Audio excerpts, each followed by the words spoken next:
നിന്ന് പിന്നോട്ടില്ലെന്ന് യാക്കോബായ സഭ വ്യക്തമാക്കി. ഓർത്തഡോക്സ് യാക്കോബായ വിഭാഗങ്ങളുമായി ജില്ലാ കളക്ടർ നടത്തുന്ന ചർച്ച തുടരുകയാണ്. വിശദാംശങ്ങളുമായി ബിനിൽ ചേരുന്നു. ബിനിൽ, സമരത്തിൽ നിന്ന് പിന്നോട്ടില്ലെന്ന് ഒരു സഭ വ്യക്തമാക്കുന്നു, പക്ഷേ ചർച്ച തുടരുകയാണ്. എന്തെങ്കിലും സാധ്യതയുണ്ടോ പ്രശ്നപരിഹാരത്തിന്?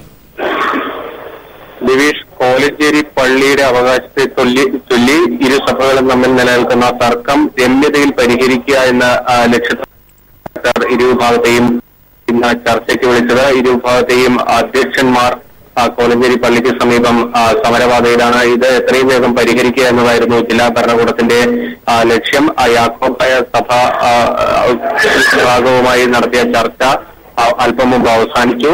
യാക്കോബായ വിഭാഗത്തിന്റെ സഭാ സെക്രട്ടറി പുറത്തെത്തി പറഞ്ഞത് തങ്ങൾ വിട്ടുവീഴ്ചയ്ക്ക് തയ്യാറല്ല.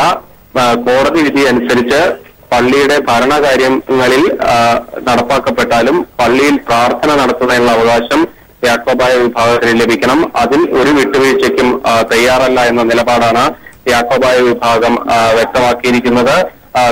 സഭ സമരത്തിൽ നിന്ന് പിന്നോട്ട് മാറണമെങ്കിൽ ഇക്കാര്യത്തിൽ ഒരു തീരുമാനം ഉണ്ടാകേണ്ടതാണെന്നും യാക്കോബായ സഭ നേതൃത്വം അറിയിച്ചിട്ടുണ്ട്. ഇപ്പോൾ ഓർത്തഡോക്സ് വിഭാഗവുമായി വീണ്ടും ജില്ലാ കളക്ടർ ചർച്ച നടത്തുകയാണ്. ഓർത്തഡോക്സ് വിഭാഗം മുന്നോട്ട് വച്ചിരിക്കുന്ന ആവശ്യം കോടതി വിധി നടപ്പാക്കി കിട്ടണം എന്ന ആവശ്യമാണ് ഓർത്തഡോക്സ് വിഭാഗം മുന്നോട്ട് വച്ചിരിക്കുന്നത്. ഇക്കാര്യത്തിൽ ഒരു പരമാവധി വേഗത്തിൽ തന്നെ പ്രശ്ന പരിഹാരത്തിനാണ് ജില്ലാ കളക്ടർ ശ്രമിക്കുന്നത്. ഇരു കൂട്ടരോടും വിട്ടുവീഴ്ചയ്ക്ക് തയ്യാറാകണമെന്നും സമാധാനത്തിന്റെ പാതയിലേക്ക് വരണമെന്നുമാണ് ജില്ലാ ഭരണകൂടം ആവശ്യപ്പെട്ടിരിക്കുന്നത്. വ്യാഴാഴ്ച വരെയെങ്കിലും ഇത്തരത്തിലൊരു നിലയിലേക്ക് ഇരുകൂട്ടരും വരികയും സമരം അവസാനിപ്പിക്കുകയും ചെയ്യണമെന്നാണ് ജില്ലാ ഭരണകൂടത്തിന്റെ ആവശ്യം. എന്നാൽ ഇക്കാര്യത്തിൽ ഓർത്തഡോക്സ് സഭ നേതൃത്വവുമായി ഇപ്പോൾ നടത്തുന്ന ചർച്ച വളരെ നിർണായകമാണ്. ഓർത്തഡോക്സ് സഭ നേതൃത്വത്തിന്റെ നിലപാട് അനുസരിച്ചായിരിക്കും ഇനി ചർച്ചയിൽ പുരോഗതി ഉണ്ടാകുക. ദിവേഷ്, വളരെ നന്ദി ബിനിൽ, വിശദാംശങ്ങൾ നൽകിയതിന്.